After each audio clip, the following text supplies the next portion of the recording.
আসসালামু আলাইকুম সকলকে। আমি মোহাম্মদ রিদওয়ান হাসান রিয়াদ, পড়ছি পাবনা মেডিকেল কলেজ পাবনা, তৃতীয় বর্ষে। সো আজকের এই ভিডিওটা কাদের জন্য? অবশ্যই তোমাদের জন্য যারা আমাদের মেডিকেলে ভর্তি পরীক্ষা দিবা, বা second timer both first timer. এই ভিডিওতে আমি আজকে কেন আসছি বলো তো? আমি আসছি আজকে আমার মেডিকেল জার্নিটা শেয়ার করতে তোমাদের সাথে। সো আমি একজন second timer. So second time আমি কিভাবে 5 কেটি মেডিকেলে চান্স পাইলাম সেটা নিয়ে আলোচনা করব। কিন্তু তার আগে আমাকে আলোচনা করতে হবে কেন আমি ফার্স্ট টাইমে চান্স পাইলাম না। কি ছিল আমার ভুল, আমার ভুলগুলো প্রথমে তুলে ধরছি। সো আগে গল্পটা বলার আগে আমার মেডিকেলের ফার্স্ট টাইমের রেজাল্টটা বলি। আমার মেডিকেলের ফার্স্ট টাইমে আমি পাইছিলাম 46, মাত্র 46। আর সেকেন্ড টাইমে আমার সেখানে মার্ক তুলে আমি 78। ওটা হিউজ একটা ডিস্টেন্স, বুঝতেই পারতেছি। মানে এই গ্যাপটার মধ্যে যে আমার কতটা ইফোর্ট লাগছে তোমরা অবশ্যই বুঝতে পারতেছো, কারণ 46 মার্ক থেকে 78 মার্ক তোলা, সেখান থেকে পাস কেটে 73-তে একটা মেডিকেল, সরকারি মেডিকেল চান্স পাওয়া আসলে কতটা ভাগ্যের বিষয়। এর পিছনে কতটা ইফোর্ট আছে তোমরা অবশ্যই ধারণা করতে পারতেছো। তো ফার্স্ট টাইম আমার কেন চান্স হলো না? আমার এইচএসসি ব্যাচ 2020। হ্যাঁ, তোমরা জানো অবশ্যই 2020-এর ব্যাচটা ছিল অক্টোবরের ব্যাচ। সো আমরা যখন পরীক্ষার প্রস্তুতি নিচ্ছিলাম, ঠিক সেই সময়ে করোনার প্রকোপটা দেখা দেয়, এবং সে কারণে আমাদের পরীক্ষাটাও পিছিয়ে যায়। পরীক্ষা পিছাইতে পিছাইতে পিছাইতে দেখা যায় যে এক সময় ডিক্লেয়ার করলো যে আর পরীক্ষা হবে না, আমাদের অটোবাধ্য হবে। কিন্তু আমরা তখনও কিন্তু প্রিপারেশনটা শুরু করি নাই, যে অ্যাডমিশনের যে প্রিপারেশনটা তোমরা জানো যে একাডেমিক প্রিপারেশন প্লাস ভার্সিটি বা মেডিকেল প্রিপারেশন, দুটা কিন্তু পুরোটাই আলাদা। সো সেক্ষেত্রে আমি করছি কি, তো আমাদের করোনা ব্যাচের সময় তো অফলাইন কোনো ব্যাচ ছিল না। ফার্স্ট টাইমে করোনাতে অনলাইন ব্যাচে ভর্তি হই। কিন্তু আসলে অনলাইনে ক্লাস করাটা আমার কাছে খুব ভালো লাগতো না। আমার ক্লাস করতে খুব ভালো লাগতো না, প্লাস আহ, কেমন জানি ওটা মনোযোগ লাগতো না আমার, কনসিস্টেন্সি ধরে রাখতে পারতাম না। অনলাইন ক্লাস আমার কাছে খুব বাজে লাগে।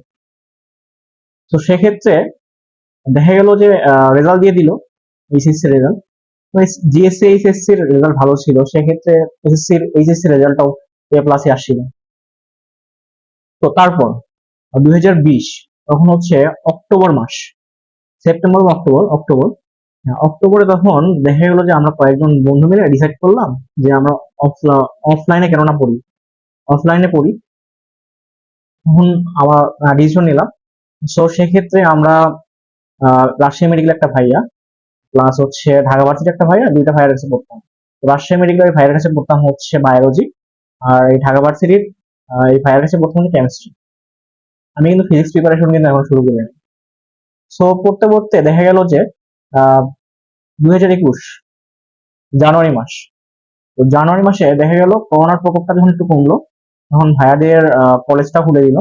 তো ভাইয়ারা যে যার মতো চলে গেল, আমার প্রিপারেশন কিন্তু এখনো অসম্পূর্ণ রয়ে গেল। সো 2021-এর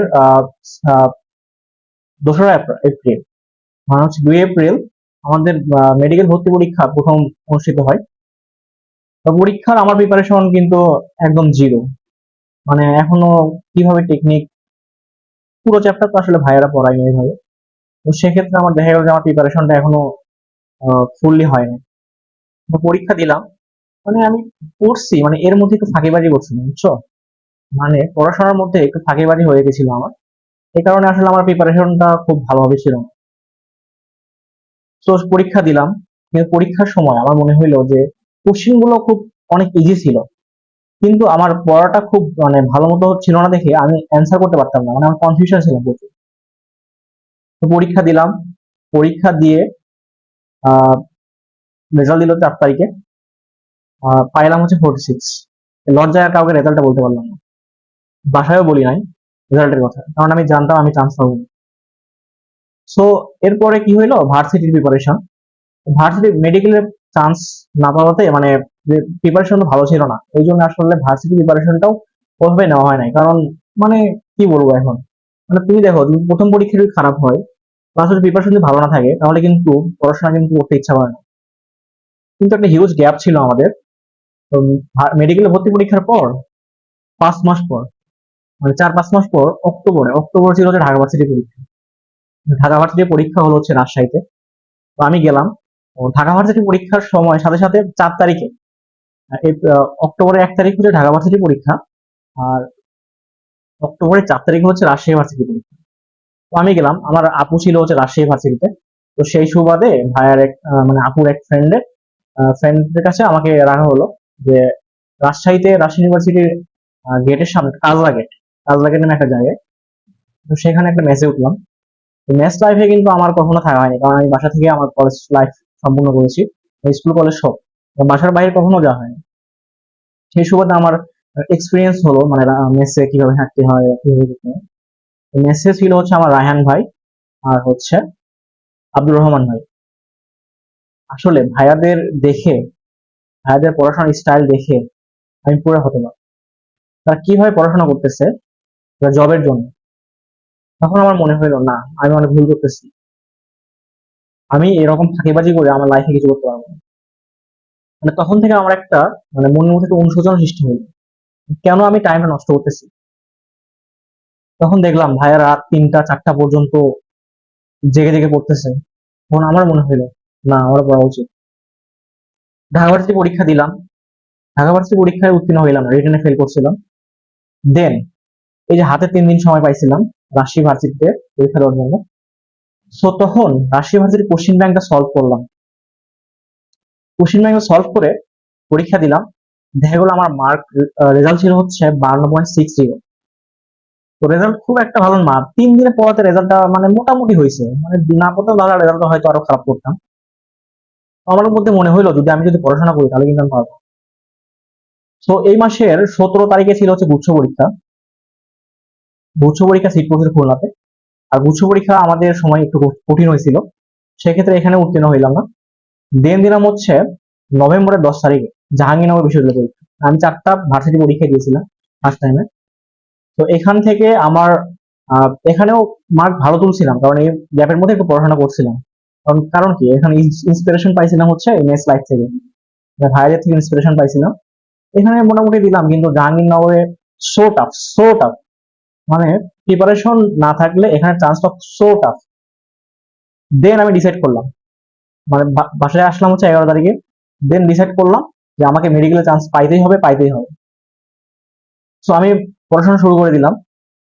পড়াশোনা শুরু করে দিয়ে মানে আমার এখনো কিন্তু আমার টেকনিক আসলে অজানা যে কিভাবে পড়াশোনা করতে হয়। এই টেকনিকটা আমি এখনো বুঝতে পারি না যে মেডিকেলের জন্য কোন জিনিসটা পড়তে হয় আর কোন জিনিসটা পড়তে হয় না। মানে মেডিকেলে আসলে আহ, খুব শর্ট শর্ট জিনিস পড়তে হয়, আসলে ডিটেল পড়ার দরকার হয় না। মানে খুব স্পেসিফিক জায়গা, মানে আমরা যখন পরীক্ষা দিয়েছিলাম স্পেসিফিক জায়গা থেকে কোশ্চেন হতো। এখন যেহেতু কোশ্চেনের প্যাটার্নটা চেঞ্জ হয়েছে কিছুটা হলে। তো আমি পড়তেছিলাম হচ্ছে বায়োলজিতে শুরু করলাম, কারণ বায়োলজি একটা হিউজ একটা চ্যাপ্টার, প্লাস অনেক ইনফরমেশন। আমি শুরু করলাম হচ্ছে কোষ রসায়ন দিয়ে। মানে এই কোশ্চেনটা মানে এখান থেকে কোশ্চেনটা খুব বেশি হয়, প্লাস হচ্ছে এখানে চ্যাপ্টার ইনফরমেশন গুলো অনেক। তো আমি পড়াশোনা করতে লাগলাম, কিন্তু আমি পড়তাম কি, প্রথম আমার একটা ভুল ছিল যে আমি হচ্ছে সবগুলো বইয়ে যা আছে সবগুলো পড়তে লাগলাম, মানে পৃষ্ঠা যা আছে। কিন্তু আসলে এরকম করে পড়লে হয় কি যে এক একদিন পড়ি, তারপরের দিন ভুলে যাই। কারণ কি আমার এখন টেকনিক জানা নাই যে কোন জিনিসটা মেডিকেলের জন্য। ও এদিকে হচ্ছে আমার মেডিকেল কোশ্চেন ব্যাংকটা ওইভাবে সলভ করা ছিল না। দেন ডিসাইড করলাম যে কোচিং এ ভর্তি হবো। মানে কোচিং এ কোথায় ভর্তি হবো এটা নিয়ে একটা টেনশন। দেন আমার বাসা যেহেতু বগুড়াতে, তো বগুড়া মেডিকেল আছে, মেডিকেলের ভাইয়ারা একটা নতুন কোচিং শুরু করলো। তো সেখানে গেলাম। সেখানে গিয়ে পরীক্ষা টরীক্ষা দিলাম। প্রথম দিনই গেলাম। বায়োলজি হচ্ছে দ্বিতীয় চ্যাপ্টার, পরিপাক পরিপাক চ্যাপ্টারের উপর পরীক্ষা ছিল। সেখানে সকালবেলা পড়ে যেয়ে পরীক্ষা দিছিলাম। সেখানে আমি মার্ক পাইলাম হচ্ছে 42। মানে প্রথম দিন পড়ে যাওয়াতে অনেক একটু মার্ক বেশি হয়েছে, সকালবেলা পড়ে গেছি। তো দেখা গেল যে কোচিং এর ভাইয়ারা ফোন দিল যে তুমি তো ভালোই করছো, তুমি পড়াশোনা করো, ইনশাল্লাহ তোমাদের কিছু হবে। দেন চেষ্টা করতে লাগলাম। মানে তখন থেকে আমার কোনো ফাঁকিবাজ। আমি কোচিং এ যাইতাম, 9টা থেকে কোচিং হতো। কোচিং এ যাইতাম, 1টা দিকে আসতাম। দেন ভাইয়ারা যে বই দাগায় দিত, ওই বই দাগাইতাম দুপুরবেলা পর্যন্ত। বিকালবেলা একটু বাইরে যাইতাম, নামাজ টামাজ পড়ে, মাগরিবের নামাজ পড়ে আবার পড়তাম, সকালবেলা আবার পড়তাম, মানে পরীক্ষা দিতাম। এভাবে 3 মাস, শুধুমাত্র 3 মাস আমি এভাবে কন্টিনিউ পড়াশোনা করে আজকে আমি মেডিকেল চান্স পেয়েছি।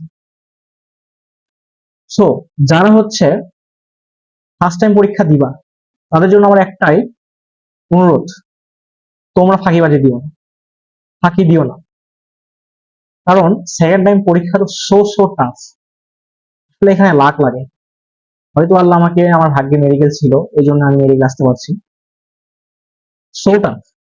সো তোমরা, আমি চাই যে তোমরা প্রথমবারই পরীক্ষা দিয়ে চান্স পেয়ে যাও। আর যারা সেকেন্ড টাইমার, তোমরা হতাশ হয়েও না, তোমরা চেষ্টা করো।